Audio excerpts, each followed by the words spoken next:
خوست کې لسګونه فعال ځوانان د روژې په مبارکه میاشت کې زرګونه کسان د یووالي ګډ روژه ماتي تر نوم لاندې د نعمتونو په ډک دسترخوان راټولوي چې روانه روژه بیا ورته دغه خوستي ځوانان د یووالي ګډ روژه ماتي لپاره چمتووالی روان کړی.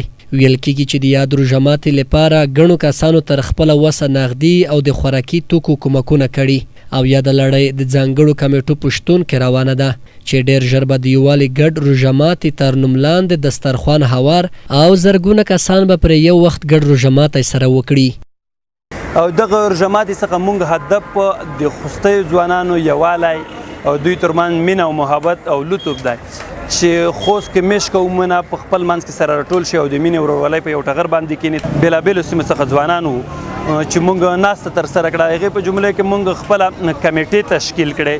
دلته ځینې نور ټولنیز فعالان وایي چې دا ډول روژه ماتی نورو سیمو او ولایتونو ته د یووالي پیغام لیږدوي او په خبره یې خوستي ځوانان هڅه کوي چې ټول ولسونه په یو ټغر سره راټول کړي. د هر کشر خلک روچي هغه لکه غریب وي، مالدور وي، محصل وي، زده کوونکی وي، عالم وي، شاګرد وي، د مدرسې والا وي. دلته د ټولنې د هر کشر یعنې د ټولنې هر د بهرې برخې کس دلته موجود وي. دلته روچي په یوه دسترخوان سره کښېني. همدغه خوستي ځوانان چې دوی هر وخت له خوارانو او بېوزلو سره بیا د دوی سره مرستې همکارۍ کړې دي. د یادونه ده چې له اتو اتو کالو راهیسې د لسګونه خوستي ځوانانو په هڅه د ګډ روژه ماتي دسترخوان برابریږي چې د دغه ولایت سربره پکې د نورو ولایتونو ځوانان او مشران هم برخه اخلي. تیر کال د ګاونډي هیواد پاکستان څخه راغلي کسان هم ګډونوال وو.